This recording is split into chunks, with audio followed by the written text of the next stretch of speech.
दोस्तों, कुदरत ने हमें खाने पीने की बेहिसाब चीज़ें मुहैया कराई हैं और हम वक्त और माहौल के हिसाब से अलग अलग चीज़ें, अलग अलग पकवान पकाते हैं और उसका आनंद उठाते हैं। लेकिन ये सारे पकवान को पकाने के लिए एक तेल की आवश्यकता होती है। भारत में सबसे ज़्यादा अधिक तेल सरसों का इस्तेमाल किया जाता है, लेकिन उसके अलावा भी बहुत सारे ऐसे तेल हैं जिनसे पकवान तो लजीज बनता ही है, साथ ही सेहत के बहुत सारे फायदे हैं। लिस्ट बहुत लंबी है। खाना पकाने के लिए तेल के बहुत सारे विकल्प हैं, मगर कौन सा तेल सेहत के लिए सबसे अच्छा है?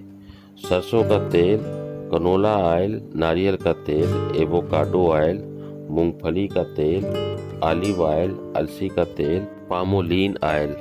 लिस्ट बहुत लंबी है। खाना और सेहत को लेकर फिक्रमंद होना लोगों को अक्सर सवाल से दो चार होते हैं। खाना पकाने के लिए इस्तेमाल होने वाले तेल अक्सर उसके फल, पौधे, बीज या नट के तत्व होते हैं। पॉली अनसैचुरेटेड फैटी एसिड तेल की सबसे बड़ी खूबी ये होती है कि उसमें फैट की मात्रा काफ़ी होती है। इसमें सैचुरेटेड फैट, मोनोसैचुरेटेड फैट और पॉली अनसैचुरेटेड फैटी एसिड शामिल है। कुछ वर्षों पहले तक नारियल के तेल सेहत के लिहाज से सबसे अच्छा माना जाता था। कई लोगों ने इसे सुपरफूड घोषित कर दिया था।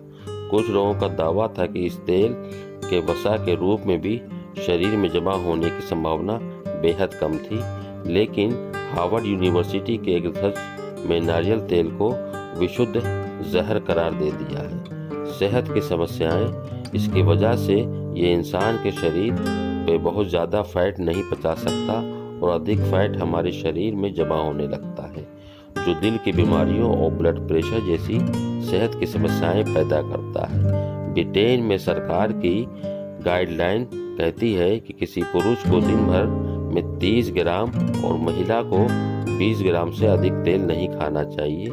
इसकी वजह से समस्याएं हो सकती हैं। तेल में जो फैट होता है वो फैटी एसिड के कणों से मिलकर बना होता है। ये फैटी एसिड तो सिंगल बॉन्ड से जुड़े होते हैं, जिन्हें सैचुरेटेड फैट कहते हैं। खून में कोलेस्ट्रॉल की मात्रा या फिर डबल बॉन्ड से जुड़े होते हैं, जिन्हें अनसैचुरेटेड फैट कहते हैं। जो फैटी एसिड छोटी श्रृंखला से बचे होते हैं, उनमें खून सीधे घुल जाते हैं और शरीर को एनर्जी की ज़रूरत होती है। तो चलिए मेन पॉइंट पर आते हैं और ये बताते हैं कि किस तेल को हमें ज़्यादा यूज़ करना चाहिए।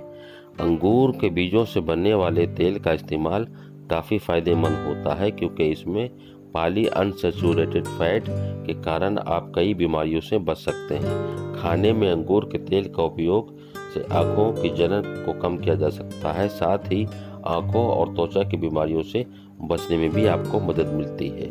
तिल के तेल के भी फायदे अपने हैं। तिल का तेल खाने में स्वादिष्ट होता है। तिल के तेल में कई बीमारियों से लड़ने की क्षमता मिलती है। तिल का तेल डायबिटीज़ के रोगियों के लिए बहुत फायदेमंद है।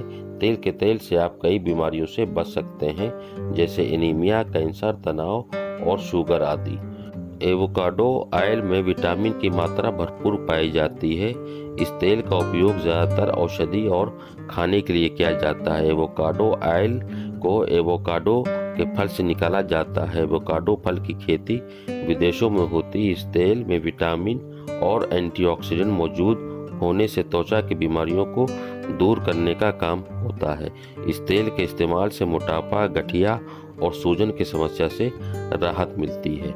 चावल की भूसी से बनने वाला तेल, जी हाँ, ये भी लाभकारी माना जाता है। इस तेल में विटामिन ई, एसिड और एंटीऑक्सीडेंट पाया जाता है, जो कोलेस्ट्रॉल को संतुलित रखता है। इस तेल का उपयोग खाना बनाने के लिए किया जाता है। सबसे ज़्यादा चावल की भूसी से बने तेल का उपयोग जापान और चीन में किया जाता है।